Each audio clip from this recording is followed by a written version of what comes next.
Hi friends, welcome back to my channel स्टीना। और अगर आप मेरे चैनल पे नए हो तो वेलकम टू माय चैनल। आज की जो रीडिंग है वो होने वाली है कि आपकी मैरिड लाइफ कैसी रहने वाली है। टाइटल देख के आप समझ भी गए होंगे कि हम आपकी मैरिड लाइफ को डिस्कस करने वाले हैं कि वो किस तरह की रहेगी और आगे आपकी लाइफ में क्या होने वाला है।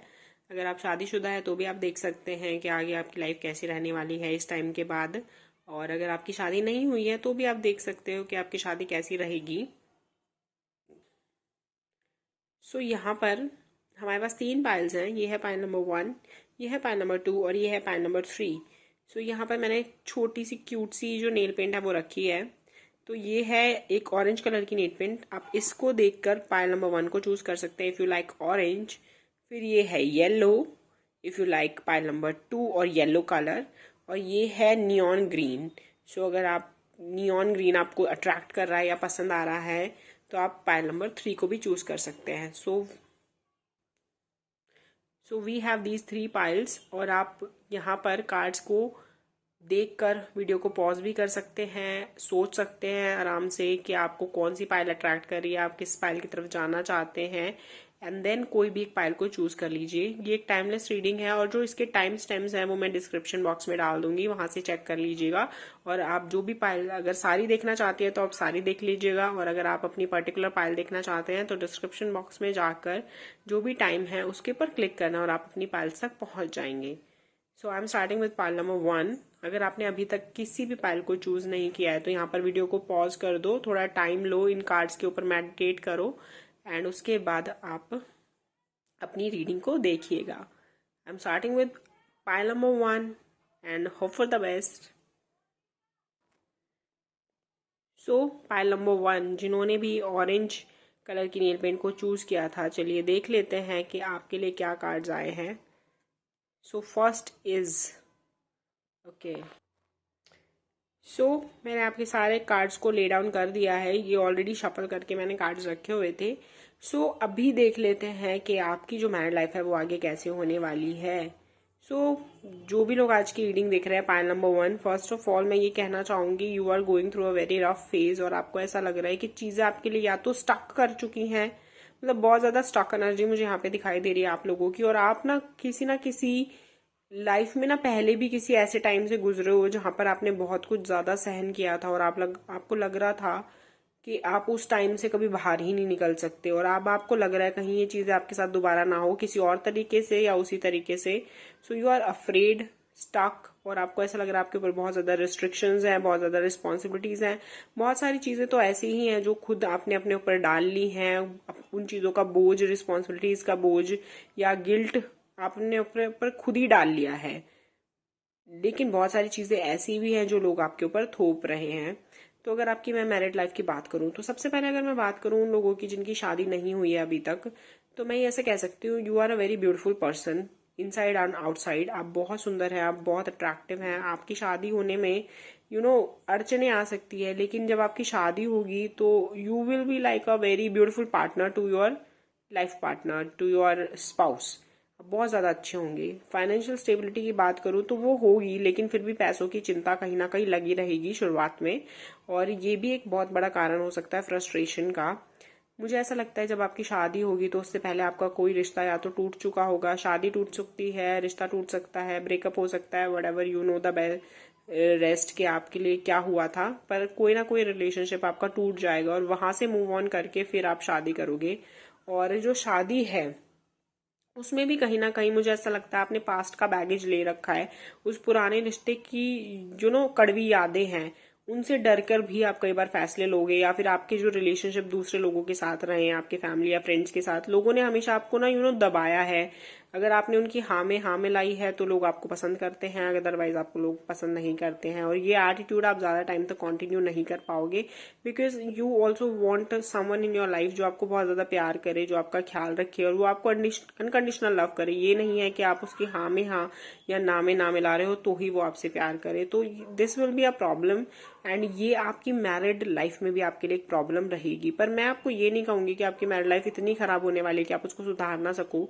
उसके लिए आपको अपने खुद के ही एटीट्यूड को काफी हद तक चेंज करना पड़ेगा, सो दैट आपको लोग इल ट्रीट ना करें, चाहे वो आपके इन लॉज हो या फिर आपके खुद के पार्टनर हो या फिर और कोई रिलेटिव्स हों, वो आपको तभी इल ट्रीट कर सकते हैं जब आप उनको वो आप प्रोन हो जाओगे। मैं ये नहीं कह रही आप अपने आप को रीजन दोगे, आप उनको रीजन दोगे, क्योंकि मुझे लगता है इंडियन सोसाइटी में अभी भी, बिकॉज बाकी सोसाइटीज के बारे में मैं बात नहीं करना चाहती, ना मैं कर रही, ना मुझे इतना पता है, लेकिन यहाँ पर अभी भी ऐसा है कि जो भी लड़कियां होती है खास कर की, उनको बहुत ज्यादा रिस्पॉन्सिबल माना जाता है फॉर अ बैड मैरिज।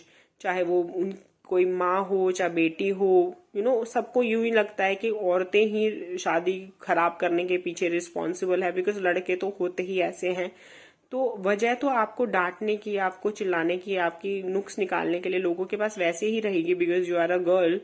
लेकिन अगर आप अपना वनरेबल एटीट्यूड बना लोगे, आप अपना इस तरह का एटीट्यूड बना लोगे कि कोई आपको कुछ भी कहे और आप बिल्कुल चुप रहोगे, आप किसी को कुछ नहीं कहोगे, तो चीजें आपके लिए और ज्यादा डिफिकल्ट होती रहेगी। तो चुप रह के कोई सोल्यूशन आपके केस में नहीं निकलने वाला। आपको जब भी लगता है कि आप जो भी कर रहे हैं वो आप सही कर रहे हैं, तो you should speak for your self. काफी हद तक ऐसा लगता है कि आप जॉब और घर के कामों में भी पिसे रहोगे, बिकॉज आप जॉब भी करोगे और घर के काम भी करोगे, तो it will be difficult for you कि आपको दोनों चीजें संभालनी है और आपके लिए बहुत हैक्टिक होगा।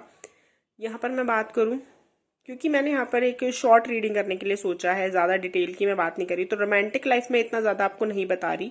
हालांकि आपके पार्टनर आपको बहुत ज्यादा पसंद करेंगे, आप देखने में उनको हमेशा बहुत अच्छे लगोगे, अट्रैक्टिव लगोगे, और जाहिर बात है ये एक लव कम अरेंज मैरिज भी हो सकती है, एक अरेंज मैरिज जिसमें प्यार है आप दोनों के बीच में, वो भी हो सकता है। बट अगर मैं ओवरऑल एक इक्वेशन की मैं बात करूं, तो यहाँ पर मुझे ऐसा लगता है कि you need to be brave in your marriage. आपको अपनी मन की बात, चाहे वो आपके पार्टनर हो या आपके इन लॉज हो, उनको कहनी है। इवन आपके पेरेंट्स ही क्यों ना हो, आपके सिबलिंग्स क्यों ना हो, आपके फ्रेंड्स क्यों ना हो, आपको अपनी मन की बातें उनके सामने रखनी चाहिए कि आप क्या फील करते हो किसी भी चीज के बारे में। क्योंकि अगर आप अपनी मन की बातें नहीं बताते, तो आपके सामने वाले जो लोग हैं वो नहीं समझ पाएंगे कि आपको क्या चाहिए और क्या नहीं चाहिए, और वो उसी तरीके से आपको ट्रीट करना चाहेंगे या करेंगे जैसा वो आपको करते आए हैं। और फिर आप चाहे दुखी रहो या सुखी रहो, वो चीजें उनको नहीं समझ में आएगी, बिकॉज आप चीजों के लिए रिएक्शन नहीं दे रहे हो। ठीक है। फाइनेंशियल क्राइसिस आपको फेस करना पड़ेगा अगर आप अपनी जॉब छोड़ देते हो और आपको ऐसा फील होगा कि that you are not independent. So आप ऐसा कभी मत करना कि आप जॉब छोड़ दो, चाहे आप कंसीव करो, प्रेग्नेंट हो, बच्चे हो, कोई भी रीजन हो, जॉब आपको छोड़ना आपके लिए कभी भी सही नहीं होगा। तो ये एक मैं एडवाइस जरूर दूंगी आपकी मैरिज के लिए आपको, कि आपको जॉब को अपने नहीं छोड़ना है, और अगर आपके साथ कोई बुरा व्यवहार कर रहा है तो उसको टॉलरेट नहीं करना है। सच आपको उसके लिए आवाज उठानी है। हालांकि बहुत ज्यादा बुरा होगा ऐसा कुछ नहीं दिखाई दे रहा है, पर मुझे कहीं ना कहीं ऐसा लग रहा है you are a very sensitive kind of a person, जो हर चीज की रिस्पॉन्सिबिलिटी अपने ऊपर ले लेते हैं, हर गलती को खुद ही मान लेते हैं, चाहे वो गलती किसी की भी हो, सिर्फ बातों को खत्म करने के लिए। तो ये आपका जो एटीट्यूड है, you need to change that, otherwise वो आपको काफी ज्यादा प्रॉब्लम्स में डालने वाला है आपकी शादी के बाद भी। ठीक है, क्योंकि कोई भी तरह का अनकंडीशनल लव है ना, वो पूरी जिंदगी चलाने के लिए you have to speak your thoughts also. ठीक है ना। सामने वाला खुद ही तो अंतर्यामी होता नहीं है कि वो सब कुछ समझेगा, तो आपको अपने मन की बात खुद ही उनसे करनी पड़ेगी और उनको समझानी पड़ेगी कि आप क्या चाहते हो और क्या नहीं चाहते हो लाइफ में। So this is pretty much your reading. I hope you like it. Claim करने के लिए गॉड ब्लेस यू जरूर लिखेगा कमेंट सेक्शन में। Thank you so much for watching. Bye bye. Okay, hello pile number 2। यहाँ पर आपके जो कार्ड्स आए काफी अच्छे कार्ड्स आए, मुझे काफी अच्छी लग रही है आपकी रीडिंग। सो जैसा कि स्टार्ट करें अगर फूल के कार्ड से, तो मुझे ऐसा लग रहा है you are very carefree kind of a person, और आपकी जो शादी के बाद भी आप काफी केयर फ्री रह सकते हो। आपके पार्टनर की अगर मैं बात करूँ तो वो आपको बहुत ज्यादा लाइक करेंगे। आप वो हो सकता है कि आपको मन ही मन बहुत ज्यादा चाहते हो जब आपकी शादी हो, या फिर शादी होने से पहले ही आप दोनों के बीच में प्यार हो। तो बेसिकली एक लव मैरिज हो सकती है, एक ट्विन फ्लेम कनेक्शन हो सकता है, twin flame turn into soulmate kind of a connection हो। सो ये एक twin flame turn into soulmates connection हो सकता है, और बिल्कुल होगा भी। बहुत ही ब्यूटीफुल है, प्यार आप दोनों में बहुत है, तो लव मैरिज होने के भी बहुत ज़्यादा चांसेस हैं यहाँ पे। और अगर आपकी अरेंज मैरिज भी होती है तो भी बहुत प्यार रहने वाला है। You are an animal lover, आपको you are very sensitive person, और आपके जो पार्टनर भी होंगे वो भी काफ़ी सेंसिटिव होने वाले हैं। सेंसिटिव इन द सेंस कि उनमें इंसानियत बहुत होगी। आजकल इंसानियत होना ही बहुत बड़ी बात हो जाती है। बहुत सारे लोगों को ऐसा लगता है कि if you are a good person from heart, या आप सेंसिटिव हैं तो आप मूर्ख हैं या फिर आप बेवकूफ़ हैं, पर ऐसा नहीं होता। I don't believe that, and you are not a believer of that. ठीक है ना। जो पाइल नंबर 2 है उनको बिलीव है अभी भी इंसानियत पे, अच्छे लोगों पर, और आपकी जो मैरिज है वो एक सक्सेसफुल मैरिज होने वाली है। मुझे ऐसा लगता है कि हो सकता है कि आपके इन लॉ से ना बने, या फिर फैमिली से लड़ झगड़ के आप ये शादी करो, या फिर उनको मना बना के मतलब एक बार तो कलेश होना ही है। पर चलो जो भी है, फैमिली वगैरह की बॉन्डिंग कैसी भी रहे,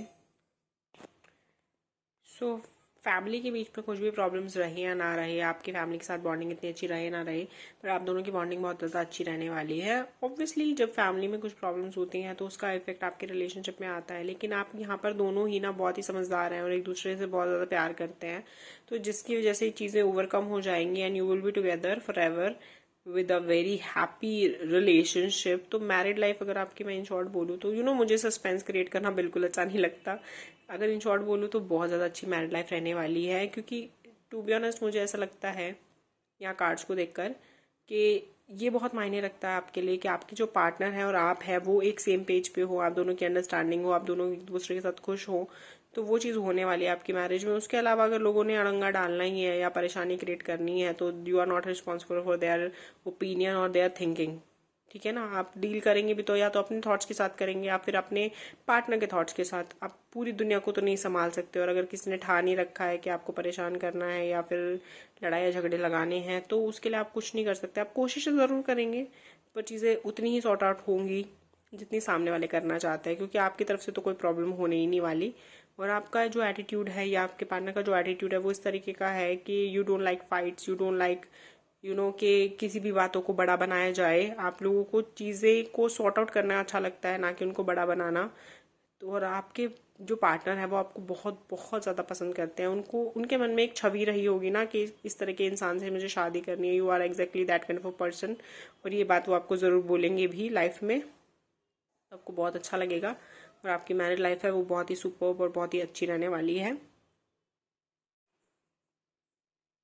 तो अगर और ज़्यादा बात करें आपकी मैरिड लाइफ के बारे में तो देखो आपकी शादी बहुत अच्छी रहने वाली है। जैसे कि एक लाविश शादी करने वाले हैं आप, अगर चाहते हैं कि आपकी डेस्टिनेशन वेडिंग हो या फिर इस तरह की वेडिंग हो, beautiful with beautiful picture, beautiful dresses, तो वो वाली ख्वाहिश भी आपकी ज़रूर पूरी हो जाएगी।